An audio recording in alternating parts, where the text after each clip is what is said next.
लोकशाहीमध्ये एका मताचं महत्त्व किती?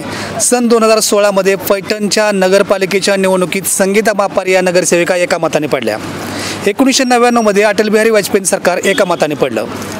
2008 मुख्यमंत्रीपदाच्या रेसमध्ये असलेले CP जोशी राजस्थानमध्ये एका मतानं पराभूत झाले, ज्यावेळी त्यांच्या पत्नी, ड्रायव्हर आणि त्यांच्या आईनं मतदान केलं नव्हतं. त्यामुळे लोकशाहीमध्ये एका मताचं महत्त्व किती हे आपल्या लक्षात आलं असेलच. पण या एका मताचं महत्त्व इंदापूरमध्ये कळायसाठी थेट टेक्सास अमेरिकेतून एक दाम्पत्य गावात आलेलं आहे, जे घोळवे कुटुंब आहे. घोळवे कुटुंब हे निंबोडीतलं प्रगत कुटुंब आहे, परंतु हे इंदापूर तालुक्याच्या विधानसभेच्या निवडणुकीसाठी थेट अमेरिकेतून आले. आपल्याबरोबर प्रल्हाद घोळवे आहेत, त्याचबरोबर रोहिणी घोळवे आहेत आणि त्यांचं सगळं कुटुंब आहे. कुठून आलात?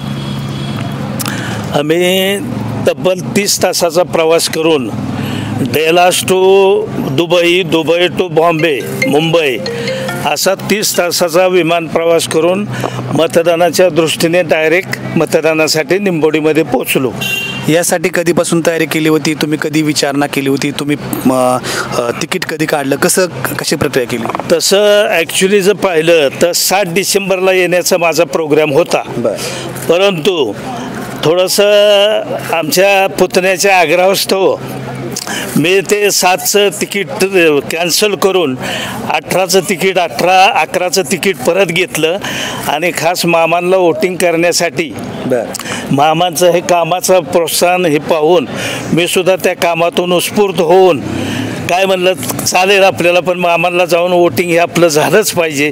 ह्या बेसवरती 18 तारखेला अमेरिकेवरून निघालो आणि 20 तारखेला इथं आपल्याकडे वोटिंगला डायरेक्ट आलो. येणार तर होताच, पण काही दिवसानंतर येणार होता. साधारणपणे मग त्या तातडीच्या येण्याचं तिकीट किती होतं दोघांचं? तातडीच्या येण्याचं तिकीट तसं 1,72,000 एकाचं तिकीट होतं. असे दोघांचे तिकीट आम्ही त्याच्यामध्ये कव्हर करून घेऊन डायरेक्ट 18चं नियोजन केलं. खरं तर तिकिटाचा मुद्दा अशासाठी मी काढला, लक्षात घ्या. 500 रुपयावरती, 1,000 रुपयावरती आणि 2,000 रुपयावरती ज्यांची मतं विकली जातात त्यांनी हा फरक समजून घ्यायला पाहिजे. एक साधारणपणे काय मुलं करतात तिथं? मुलगा माझा MTech झालेला आहे, IT इंजिनियर आहे आणि तिथं तो सिनियर इंजिनियर म्हणून काम करतोय. डेलास टेक्सासमध्ये राहतोय आणि डेलास हे तिथं जवळचीच मोठं शहर आहे. एअरपोर्ट लाईन डेलासमधूनच आहे. तिथून आम्ही निघालो डायरेक्ट आणि तिथून इथं पुण्याकडे आलो. निंबोडीमध्ये किती लोकांचं तुमचं कुटुंब आहे? आमचं टोटल तसं 60-70 लोकांचं कुटुंब आहे. आमचे 3 चुलते होते. डॉक्टर घोळवे आमचे आता सध्या एक्सपायर झाले. मुरलीधर घोळवे असं नाव? हां, मुरलीधर घोळवे. पण त्याच्यानंतर श्रीहरी घोळवे, कुंडलिक घोळवे, आम्ही सख्खे असे चुलत भाऊ 13-14 मेंबर आम्ही बाहेर आहोत सगळे. आमचे पुतणेसुद्धा त्याच संख्येने 13-14 मेंबर पुतणी आहेत. सर्व ॲक्टिव्हमध्ये बाहेर सगळे कामाच्या निमित्ताने आहेत. 4 दिवस सुट्टी होती सरकारी ह्याची आणि अनेक लोक गावाला गेलेत. मतदानाचं प्रमाण पाहिलं तर मतदानाचं प्रमाण कमी. तुम्ही अमेरिकेतून आला, तुम्ही काय संदेश द्याल नवीन मतदारांना?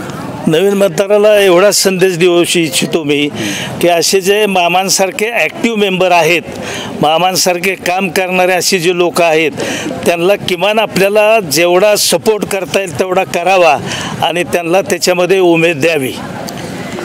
एक साधारणपणे एक हे होतं की आता मुलाच्या घरी गेला तिकडं, जर तिकडलं वातावरण वेगळं आहे, मग डिसेंबरपर्यंत थांबलं असतं काय बिघडलं असतं? नाही, पण मतदान महत्त्वाचं नाही गावातलं. एक मतदान म्हणलं तर आपण ते व्हॉट्सअपला पाहत होतो ना, काय हे ते. मला एक सांगा, आत्तापर्यंत कुठली निवडणूक तुम्ही बुडवली नाही ना? नाही, कधीच नाही. मतदान कधीही बुडवलं नाही. कुठे गेलं तरी हजर असतो मतदानाला. काय सांगितलं सुनाला मुलाला जायचं म्हणून? हा, सुनाला पण घेऊन आले, त्यांचंही मतदान आहे. बरं. आणि मुलाला माझ्या आला तुम्ही? आम्ही आता येताना 5 मेंबर आलोय पुण्यावरून, पण अमेरिकेतून आम्ही 2 आलोय. मुलीला घेऊन आलोय, नातीला घेऊन आलोय, सुनेला घेऊन आलोय. आम्ही 2 आलोय. सगळ्या माहिती झालंय का तिकडं? नाही, पुण्यामध्येच. मला एक सांगा, तुमच्या घरातली बरीच मुलं म्हणजे घरातली म्हणजे तुमच्या घोळवे कुटुंबातली बरीच मुलं परदेशी आहेत असं कळलं. किती मुलं आहेत? आमचा एक माझा चुलत भाऊ सचिन संदीप जर्मनीमध्ये आहे. आणि धीरज मॉरिशसमध्ये आहे. आमचे धाकटे 4 नंबरचे बंधू, त्यांचा एक मुलगा मॉरिशसमध्ये आहेत. असे शिक्षणानिमित्त बाहेर आहेत बरे. किती वाजता गेला होता मुंबईला? मुंबईला पहाटेच्या एअरपोर्टने ते पहाटे मुंबई इंटरनॅशनल एअरपोर्टला आले. हे पण ग्रामसेवक आहेत आणि शिवाय मला वाटतं काय जिल्ह्याचे अध्यक्ष पण आहेत ग्रामसेवकांच्या पतसंस्थेचे. त्यामुळं मताचं एक महत्त्व सगळ्यात महत्त्वाचं त्यांच्या कुटुंबात आहेच. आमच्या कुटुंबात एकूण 55 मतं आहेत. आता बाहेर भारताच्या बाहेर असणारी फक्त 4 मतं सोडली तर पुण्यात असतील, सोलापूरला असतील किंवा मुंबईला काही मतं असतील, ते सर्व पुण्यातून जास्तीत जास्त बारामतीत काही कुटुंबातील व्यवसायाच्या निमित्ताने जे आमचे कुटुंबातील सदस्य आहेत ते सर्वांनी आपल्या मूळ गावी मतदान कुठेही न ठेवता मूळ गावी येऊन प्रत्येक वर्षी प्रत्येक निवडणुकीला हे मतदानाचा हक्क बजावत असतो. गेल्या वेळी पाठीमागं ज्यावेळी ग्रामपंचायतचे इलेक्शन झालं त्यावेळी जर्मनीवरून सुद्धा आमची 2 मतं आलेली होती, अमेरिकेवरून सुद्धा मतं आलेली होती. ग्रामपंचायतचे इलेक्शन सुद्धा आम्ही सहजासहजी न घेता आमच्या कुटुंबातील व्यक्ती सदस्य सगळ्यांचं मतदान होईल अशी व्यवस्था केली आणि 151 मताच्या लीडने आमचा सदस्य ग्रामपंचायतीला निवडून आला. तर त्यांनी सरपंच म्हणून बी चांगलं काम या ठिकाणी गावामध्ये केलेलं आहे. एकंदरीत कुंडली घोळवे आपल्याबरोबर आहेत. नाना, काय सांगाल, मतदानाचं महत्त्व किती असतं? तुम्ही शेतकरी आहात, प्रगतशील शेतकरी आहात. मतदानाचं महत्त्व आता गावापुरतं सांगायचं झालं तर मामांनी पर हेड 2 ते 2.5 लाखाचा निधी दिलेला आहे. आणि तरीही आता इंदापूर तालुक्यात चर्चा आहे 1000-2000 मतांची, रुपयांच्या मतांची.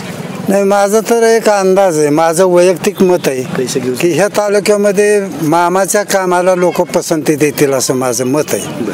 त्यामुळं आता बाकीची जरी मतं असले तरी मामा हे अग्रेसर राहतील.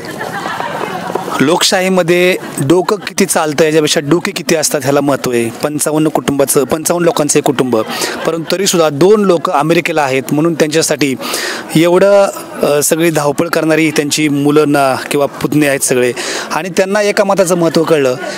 जे लोक सुट्टी म्हणून मतदान बुडवतात किंवा मतदान करत नाहीत अशा मध्यमवर्गीय, उच्चवर्गीय किंवा इतर कुणालाही हा एक धडा घ्यावा किंवा हे अनुकरणीय असावं असंच एक आहे. इंदापूर तालुक्यातल्या निंबोडीचं चित्र आहे, जे गाव काही वर्षांपूर्वी पूर्णपणे दुष्काळी किंवा जिरायती होतं. त्या दुष्काळी किंवा जिरायती गावाला जर हा मंत्र कळला असेल तर तो इतरांनी का आत्मसात करू नये हा प्रश्न पडल्याशिवाय राहत नाही. धन्यवाद.